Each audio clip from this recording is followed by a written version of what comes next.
ఈరోజు MLA camp office పైన జరిగిన దాడి అనేది దురదృష్టకరం. ఇది ఈరోజు ధర్నా చేసిన కాంగ్రెస్ కార్యకర్తలు, కాటా శ్రీనివాస్ గౌడ్ గారి వర్గము, కాటా శ్రీనివాస్ గారు చేసినటువంటి ఒక దుర్మార్గమైన ఆలోచన. ఇది చాలా దుర్మార్గము. ఎమ్మెల్యే క్యాంప్ ఆఫీస్ అంటే ఎమ్మెల్యే ఫ్యామిలీ మెంబర్తో సహా ఉండే ఇల్లు. ఇది ఓ ఎమ్మెల్యే ఇంటి మీద దాడి చేయడం అనేది దుర్మార్గం. మీరు ధర్నా చేసుకొని దిష్టిబొమ్మలు కానివ్వండి, ప్రజాస్వామ్యంలో ఎవరు చేసే హక్కు వాళ్ళకు ఉన్నది. కానీ ఈ అటాక్ చేయడం అనేది, అటాక్ చేసి చైర్లు ఇరగొట్టి, డోర్లు ఇరగొట్టి ఇది చేయడం అనేది ఇది చిల్లర లెక్కలు, చీప్ మెంటాలిటీ, రోడ్ల మీద తిరిగేటోళ్ళు చేసే పని. ఇది మేము వారు చేసే ధర్నా గురించి కానీ మేము ఆలోచన చేసి ఉంటే ఏ విధమైనటువంటి పరిస్థితులు ఉంటుండే. ఈరోజు మాకు చాతకక కాదు, గాజులు పెట్టుకోలేమిడ. ఈరోజు పటంచెరు నియోజకవర్గం అంటే ఒక్కటిసారి కాదు, 2 సార్లు కాదు, 3 సార్లు నన్ను ఆశీర్వదించారు ప్రజలు. 2 సార్లు నేను చీగొట్టిరు, నువ్వు పనికిరావు బిడ్డ, ఇంటికి పోమని తోలిచ్చిరు. అయినా నీకు బుద్ధి వస్తలేదు కాటా శ్రీనివాస్ గౌడ్. ఈరోజు ఇవన్నీ చేస్తే నువ్వు గొప్పడవు అవుతావు అనుకుంటున్నావు. కానీ నువ్వు గొప్పడవు కావు, జీవితంలో పనికి రాకుండా పోతావని చెప్తా ఉన్నా. 2 సార్లు ఓడిపోయినా మంచి ఆలోచన చేయి. ప్రజాస్వామ్యంలో ఓడడం గెలపడం సాధ్యం. ఓ మంచి ఆలోచన చేయి. ప్రజలకు ఏ విధంగా సర్వీస్ చేయాలి, ఏ విధంగా అభివృద్ధి పరచాలి, ఒక మంచి ప్రణాళిక తీసుకొని ముందుకు పో. కానీ పిచ్చి పిచ్చి ఆలోచనలు, ఈసోటి పిచ్చి పనులు చేయడం అనేది మానుకో.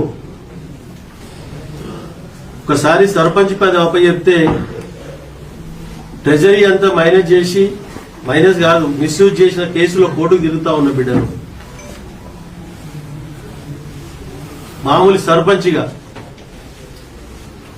సర్పంచ్ నువ్వు పనికిరావని చీకొడితే పనికిరావని చెప్పి కోర్టులో చుట్టుముడి తిరుగుతా ఉన్నావు. దాన్ని నువ్వు ఈరోజు గవర్నమెంట్ ఉన్నది, 2 సార్లు ఓడిపోయినా, నేను ఓడిపోయిన ఎమ్మెల్యేను అని అంటే ఎట్లా? అది కరెక్ట్ కాదు. నువ్వు కానీ నీ ఎంబడున్న మనుషులకు కానీ బుద్ధి చెప్పు, నువ్వు బుద్ధి తెచ్చుకో. పిచ్చి పిచ్చి ఆలోచనలు మానుకో. ఈరోజు నేను చేసే పని ఏంటంటే, రేపు 25th 26 జనవరికి మున్సిపాలిటీల పీరియడ్ అయిపోతుంది. 5 సంవత్సరాల కాలంలో చేసిన వర్కులు కొన్ని ఇనాగ్రేషన్లు ఉన్నాయి, కొన్ని చేయలేవు, కొన్ని నాన్ స్టార్టెడ్ ఉన్నాయి, కొన్ని ఆన్గోయింగ్ ఉన్నాయి, కొన్ని కంప్లీటెడ్ ఉన్నాయి. అవన్నిటికిట ఇనాగ్రేషన్ చేయాలి. అన్ని పార్టీలలో ఉన్నారు. అలా బీజేపీ వాళ్ళు ఉన్నారు, కాంగ్రెస్ వాళ్ళు ఉన్నారు, టీఆర్ఎస్ వాళ్ళు ఉన్నారు, అందరు ఉన్నారు. అది అఫీషియల్ ప్రోగ్రామ్, అది పార్టీ ప్రోగ్రాం కాదు. పార్టీ కార్యకర్తలు ఎంబడేసుకొని తిరగడానికి. నేను 30 సంవత్సరాలు 90 నుంచి రాజకీయాలలో ఉన్నాను. కొత్తగా లేవు రాజకీయాలలో. ఏ ప్రోగ్రాం కవలింగ్ వాళ్ళో తెలుసు, మాకు కార్యకర్తలు ఎట్లా కాపాడుకోవాలో తెలుసు. కాబట్టి ఆ అఫీషియల్ ప్రోగ్రాం చేసుకుంటూ పోతా ఉన్నాం. మేము అఫీషియల్ ప్రోగ్రాం చేసుకుంటూ పోతుంటే కాంగ్రెస్ కార్యకర్తలను పట్టించుకుంటలేడు, మనం చూస్తలేరని అనవసరమైనటువంటి ఒక ఆలోచనతో ధర్నా చేసి, నువ్వు ధర్నా చేసుకో, బొమ్మ కలబెడతారో బొమ్మ కలబెడితే ఏదైనా చేసుకో. దీని మీద అటాక్ చేయడం అనేది నీ చేతగానితనం. నువ్వు అటాక్ చేస్తా, నేను ధర్నా చేస్తా అంటే మేము గిట్లా దానికి స్పందించుంటే ఏముంటుండే పరిస్థితి? ఈరోజు ఏముంటుండే పరిస్థితి? ఒకసారి ఆలోచన చేసుకొని మంచి ఆలోచన చేయండి. చిల్లర చిల్లర ఆలోచనలు మానుకోరి. కాబట్టి దీన్ని పూర్తి స్థాయిలో ఖండిస్తా ఉన్నా. నెక్స్ట్ ఇటువంటిదే మన ఆలోచన చేస్తే ఎక్కడికక్కడ ప్రతిఘటించి వాళ్ళకి తగిన విధానంగా గుణపాఠం చెప్పి వాళ్ళ జీవితంలో పనికి రాకుండా చేస్తారని కూడా మీ అందరికి తెలియజేస్తాను సోదరులారా. ఇది ఆషామాషిగా లేమిడా మీరు చేసే చీప్ మెంటాలిటీ ఆలోచన అనేది మానుకొని మంచి ఆలోచన చేయమని చెప్తా ఉన్నా. దీని మీద పోలీసు వాళ్ళు ఇమీడియట్లీ యాక్షన్ తీసుకోవాలి. ఎస్పీతో మాట్లాడినా, ఐజీతో మాట్లాడినా, ఐజీ గిట్ట 4 గంటలకు వస్తా ఉన్నాడు. సీరియస్ గా దీని మీద పోలీసు వాళ్ళు యాక్షన్ తీసుకొని ఈ దుర్ఘటనలో ఈ దాడి మీద ఎవరెవరు ఎంతమంది ఉన్నారో కంప్లైంట్ ఇవ్వడం జరుగుతూ ఉంది. వాళ్ళ మీద పూర్తి స్థాయిలో విచారణ చేపట్టి కేసులు ఫైల్ చేసి జైలుకు పంపాలని చెప్పి నేను డిమాండ్ చేస్తా ఉన్నా. ఎందుకంటే ఇది ఇటువంటి సంఘటన ఎక్కడ ఎప్పుడు జరగలే. మన ప్రాంతంలో ఎక్కడో జరిగింది కాదు. మన ప్రాంతంలో మంచి సాంప్రదాయం ఉంది.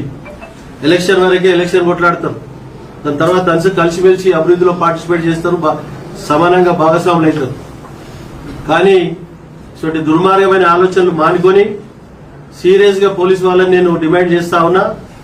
దాన్ని ఈరోజు జరిగిన ఘటనను సీరియస్ గా మీకున్న అధికారాన్ని పూర్తి ఉపయోగించి వాళ్ళ మీద కఠిన చర్యలు తీసుకొని జైలుకు పంపాలని చెప్పి డిమాండ్ చేస్తా ఉన్నాను. అధిష్టానం దృష్టికి తీసుకెళ్తారండి. అయితే అధిష్టానం దృష్టికి తీసుకెళ్తారా? ఈ విషయాన్ని అధిష్టానం దృష్టికి తీసుకెళ్తున్నారు కాంగ్రెస్ పార్టీ అధిష్టానం. తప్పకుండా అధిష్టానం దృష్టికి తీసుకెళ్తాం. ఈ అఫీషియల్ ప్రోగ్రామ్ ను పార్టీ ప్రోగ్రామ్ గా మార్చడం ఎవరి తరం కాదు. అధిష్టానం దృష్టికి తీసుకెళ్తాం. తప్పకుండా దాని మీద తగిన చర్యలు తీసుకోవడానికి నేను నా పూర్తి స్థాయిలో అధిష్టానానికి తెలియజేస్తాను. టీఆర్ఎస్ గవర్నమెంట్ వెళ్ళిపోయి సంవత్సరమైన మీరు ఇంకా